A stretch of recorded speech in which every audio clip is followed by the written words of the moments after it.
مسجد حرام سے مسجد اقصی تک حضور براق پہ گئے. مسجد اقصی سے پہلے آسمان تک نور کی سیڑھی پہ گئے. پہلے آسمان سے لے کر کے 7ویں آسمان تک فرشتوں کے پروں پہ گئے. 7ویں آسمان سے لے کے سدرہ تک جبریل امین کے پروں پہ گئے. سدرہ سے لے کر جہاں تک اللہ نے چاہا رف رف سبز نوری تخت پہ گئے. یہ 5 مراحل تے مکمل ہو گئے. اور آج ہمیں خوشی کیوں نہ ہو، آج کی شب میرے اور آپ کے آقا و مولا وہاں تک پہنچے ہیں جہاں کسی کا خیال بھی نہیں پہنچ سکتا. کوئی فلک تے رہ یار گیا، کوئی جا سدرہ تے ہار گیا، ایک کالیاں زلفاں والا سی جڑا عرش تو بھی لنگ پار گیا. اتنا عروج کائنات میں حضور علیہ السلام سے پہلے نہ کبھی کسی کو ملا، نہ حضور کے بعد کسی کو ملا. وہ بلندیاں، وہ رفعتیں، وہ وسعتیں، وہ شان و شوکت، وہ عزت، وہ عظمت، وہ رفعت ان کا مقصود ہوا جو انہی کا ہی حصہ ہے. اور اللہ تعالیٰ جل شانہ نے اتنا نوازا کہ کوئی کمی باقی نہیں رہی.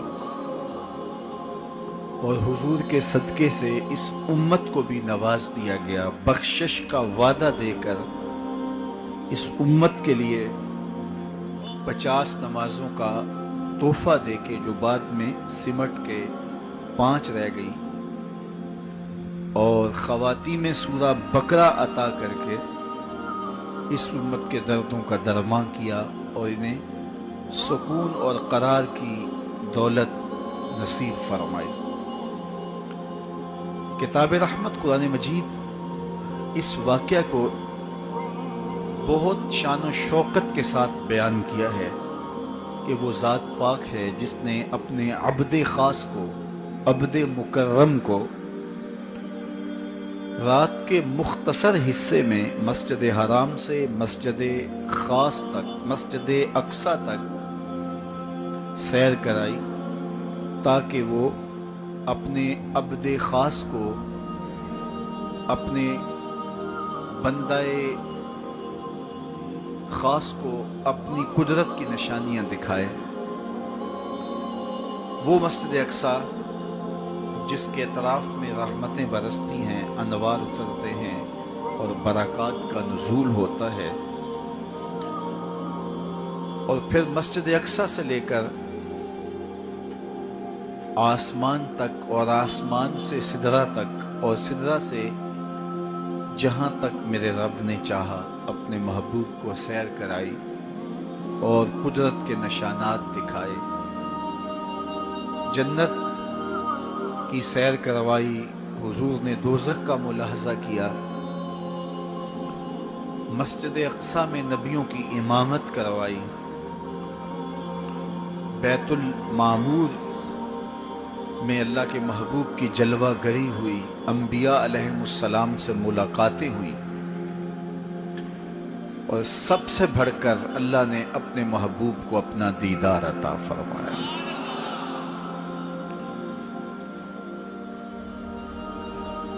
اب اس سرعت کے ساتھ، جس تیزی کے ساتھ حضور علیہ السلام تشریف لے گئے کہ رات کا مختصر حصہ تھا، قلیل وقت میں حضور گئے بھی ہیں اور آئے بھی ہیں. اور یہ ایک بہت بڑا امتحان تھا لوگوں کے لیے. کھرے اور کھوٹے کی پہچان ہونی تھی، لوگوں کے ایمان کا امتحان تھا، اور کفار نے اس پہ بہت ساری باتیں کی، اور ان کے ماننے میں یہ بھی نہیں آتا تھا کہ مسجد حرام سے مسجد اقصی تک کیسے گئے. ابو جہل نے گلی گلی جا کے پروپیگنڈا کیا کہ ہمارا کون سا مسجد اقصی میں آنا جانا نہیں ہے، تو 1 مہینہ جاتے ہوئے لگتا ہے، 1 مہینہ آتے ہوئے لگتا ہے، تو چھو کے بھی آنا ہو تو 2 ماہ چاہیے. اور یہ رات کے مختصر وقفے میں وہاں سے ہو کر آنے کی بات کر رہے ہیں، تو یہ کیسے ہم تسلیم کریں، یہ باتیں کیسے مان لیں؟ تو وہ مسجد حرام سے لے کے مسجد اقصی تک حضور علیہ السلام کے جانے اور آنے کو نہیں مانتے تھے، اور ماننے والوں نے کہا سرے عرش بھی گئے ہیں اور واپس آئے ہیں، ہم اسے بھی مانتے ہیں۔ ابو جہل نے گلی گلی جا کے کہا، اور اس نے یہ سمجھا کہ یہ میرے ہاتھ ایک چیز آ گئی ہے جس سے میں لوگوں کو حضور سے دور کر سکوں، اور وہ پوچھتا پھرتا تھا بتاؤ یہ بات ماننے میں آتی ہے؟ اچانک حضرت ابو بکر صدیق رضی اللہ تعالیٰ عنہ سے ملاقات ہو گئی، تو کہا ابو بکر تم ہی بتاؤ، اگر کوئی کہے کہ رات کے مختصر حصے میں گیا بھی ہوں اور پلٹ کے بھی آیا ہوں تو یہ بات ماننے میں آتی ہے؟ تو فرمایا بالکل ماننے میں نہیں آتی، چھو کے بھی آنا ہو تو 2 ماہ چاہیے۔ سمجھا لوہا گرم ہو گیا، اب چوٹ پورے ٹکانے پہ بیٹھے گی، تو کہنے لگا کہ پھر جن کا کلمہ تم پڑھتے ہو انہوں نے یہ دعویٰ کیا ہے۔ تو حضرت ابو بکر صدیق فرماتے ہیں کہ وہ اس سے بھی عجیب کرے تو میں وہ بھی ماننے کو تیار ہوں، وہ تو آسمان کی خبریں دیتے ہیں، ہم وہ بھی مانتے ہیں۔ تو محبت والوں کے لیے، ایمان والوں کے لیے تو یہ قابل تعجب نہیں ہے۔ قرآن بتاتا ہے کہ حضرت سلیمان علیہ السلام نے کہا کہ مجھے تخت بلقیس چاہیے، تو ایک جن کھڑا ہو گیا، حضرت یہ خدمت میں سر انجام دیتا ہوں، کب تک لے کر آؤ گے؟ اس نے کہا دوپہر تک لے آؤں گا، مجلس برخاست ہونے سے پہلے پہلے تخت حاضر کر دوں گا۔ اور وہ کوئی ڈبیا نہیں تھی کہ جیب میں ڈال کے لے آنی ہو، وہ تخت اتنا بڑا تھا کہ 60 ہاتھ چوڑا تھا، 80 ہاتھ لمبا تھا اور کئی ہاتھ موٹا تھا، 7 کوٹھڑیوں میں مکفل تھا، پہرے دار کھڑے تھے، 1 مہینے کی مسافت پہ تھا۔ اس کو جیب میں بھی ڈال کے لانا ہو تو پھر بھی 2 ماہ چاہیے، لیکن وہ اتنا بڑا تخت، اس کو وہاں سے لانا کوئی تماشائے لبے بام تو نہیں تھا۔ لیکن جن نے کہا حضرت میں مجلس برخاست ہونے سے پہلے پہلے وہ تخت حاضر کر دیتا ہوں۔ قرآن نے ساری تفصیل سورہ النمل میں بیان کی۔ اب کتنی بڑی پیشکش تھی، لیکن حضرت سلیمان نے کہا نہیں، مجھے اس سے بھی پہلے چاہیے۔ پھر وہ اٹھا جس کے سینے میں کتاب اللہ کا علم تھا، قال الذی عندہ علم من الکتاب۔ مفسرین نے ان کا نام آصف بن برخیہ بتایا ہے، جو حضرت سلیمان کا صحابی تھا۔ اس نے کہا حضرت میں یہ سعادت اپنے ذمے لینا چاہتا ہوں، آپ کو اگر جلدی چاہیے تو میں لے آتا ہوں۔ تو آپ نے فرمایا وہ تو دوپہر تک کا ٹائم دے رہا، بتاؤ تم کب لاؤ گے؟ تو وہ شخص جو زبور کا عالم تھا اور حضرت سلیمان علیہ السلام کا صحابی تھا، وہ بولا انا آتی کا بہی قبل ان یرتد الیک طرفک، حضور آپ آنکھ بعد میں جھپکیں گے، تخت پہلے حاضر ہوگا۔ اور حضرت سلیمان نے ابھی آنکھ جھپکی نہیں تھی، تخت سامنے پڑا ہوا تھا۔ بے ساختہ پکارا ھذا من فضل ربی، یہ میرے رب کا فضل ہے کہ جس نے میرے ماننے والے کو یہ روحانی طاقت اور توانائی نصیب کر دی۔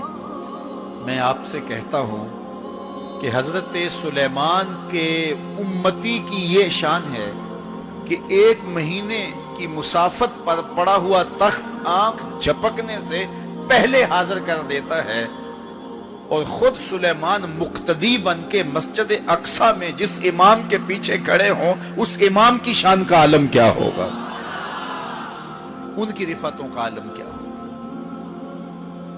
تو یہ ایک امتحان ہے معراج، اور میرے اور آپ کے آقا و مولا کی عظمتوں کو ماننے والوں نے کہا کہ یہ بعید نہیں ہے، اللہ اپنے محبوب علیہ السلام کو جہاں چاہے جتنے وقت میں چاہے لے جا بھی سکتا ہے، اور اللہ کی دی ہوئی طاقت سے محبوب واپس پلٹ کے آ بھی سکتے ہیں۔ لوگوں نے یہ کہا کہ جسم اتنی سرعت کے ساتھ اگر محو سفر ہو تو تحلیل ہو جائے، تو میاں تخت سلیمان تحلیل نہیں ہوا، اور یہ حضرت سلیمان کے مقتدی کی تخت بلقیس جو ہے وہ تحلیل نہیں ہوا، اور یہ حضرت سلیمان کے مقتدی کی روحانی قوتوں کا کرشمہ ہے۔ تو جب ان کے مقتدی کی قوتوں کا یہ کرشمہ ہے تو ان کے امام کی طاقتوں کا عالم کیا ہوگا اور رفتوں کا عالم کیا ہوگا۔ باقی یہ دعویٰ میرے رب کا ہے، سبحان الذی اسری بعبدہ، وہ ذات پاک ہے جس نے اپنے عبد خاص کو سیر کرائی۔ اور پھر دنیا ورطہ حیرت میں ہے کہ اتنے مختصر حصے میں، اتنے قلیل وقت میں کیسے گئے اور کیسے پلٹ کے آئے۔ اور میرے رب نے کہا کہ سن لو، یہ میرے محبوب کا سفر نہیں ہے، یہ میرے محبوب کی سیر ہے۔ سبحان الذی اسری، یہ میرے محبوب کا سفر نہیں ہے، یہ میرے محبوب کی سیر ہے۔ اور آپ جانتے ہیں سفر اور سیر میں فرق، سفر تیزی کے ساتھ کیا جاتا ہے۔ میں اب جو فاصلہ طے کر کے آیا ہوں، تو اگر میں سیر کی غرض سے یہاں آتا تو مجھے 2 گھنٹے لگتے، اور اگر میں گاڑی پہ بھی آتا تو پھر بھی مجھے کم از کم پونا گھنٹہ چاہیے تھا، لیکن میں 15-20 منٹ میں یہاں پہنچنے کی کوشش کی ہے، کیونکہ میری نگاہ میں ایک تھا کہ میں نے دیے گئے وقت کے مطابق یہاں پہنچنا ہے۔ وہ تو باہر بے تحاشا رش نہ ہوتا تو میں وقت سے 5 منٹ پہلے ہی پہنچ پاتا۔ تو میں دائیں بائیں سے بے نیاز ہو کے اپنی منزل پہ نگاہیں گاڑے ہوئے سرپٹ دوڑ رہا تھا، اور یہاں تک آپ پہنچا۔ لیکن سیر جو ہوتی ہے اس میں ہر منظر پہ رکا جاتا ہے، ٹھہرا جاتا ہے، کوئی نظارہ ہو تو اس سے لطف اندوز ہوا جاتا ہے۔ اب اتنی سرعت کے ساتھ گئے اور واپس پلٹ کے آئے، میرا رب کہتا ہے یہ میرے محبوب کا سفر نہیں تھا، یہ میرے محبوب کی سیر تھی۔ کیا سمجھو گے میرے محبوب کو جس کی سیر تمہاری سمجھ میں نہیں آتی؟ اگر وہ سفر کرے تو پھر کیسے سمجھو گے؟ یہ تو ابھی سیر ہے اور تم ورطہ حیرت میں ہو، کیسے گئے کیسے آئے۔ عقل والے کہتے ہیں کہ زمین، سطح زمین سے لے کر 44 میل تک ہوا ہے، اس کے بعد کرۂ خلا ہے، پھر کرۂ زمہریر ہے، پھر کرۂ نار ہے، پھر آسمان میں خرق و التیام ممکن نہیں،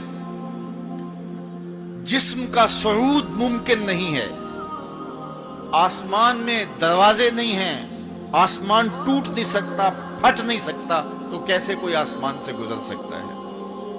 تو کیسے چلے گئے؟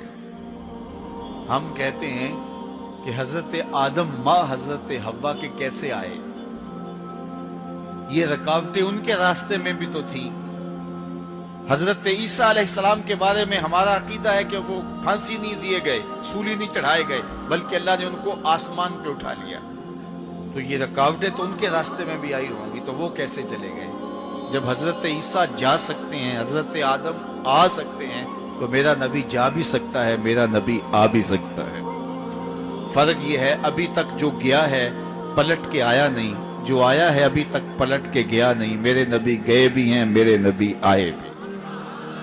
سی راز میراج محبتاں دا نہیں سی کسے دی سمجھ وچ آن والا، سدیا طالب تے گیا مطلوب ہوتے، جبرائیل سی صد لے جان والا، بازے آخ دے بن دروازیاں تو کیویں پہنچیا عرش تے جان والا، ابر عقل نو ایتھے دخل کیے جانے جان والا یا لے جان والا۔ یہ میرے رب کا دعویٰ ہے، اپنے محبوب کو سیر میں نے کروائی۔ تو کائنات میں جن رفعتوں تک، جن بلندیوں تک میرے حضور پہنچے، اچھا سیر کروائی کیوں؟ تو کہا کہ میں اپنے عجائب قدرت کی نشانیاں اپنے عبد خاص کو، عبد منیب کو، عبد مختار کو، عبد مکرم کو دکھانا چاہتا ہوں۔ اور پھر اللہ جل شانہ نے اپنے محبوب کو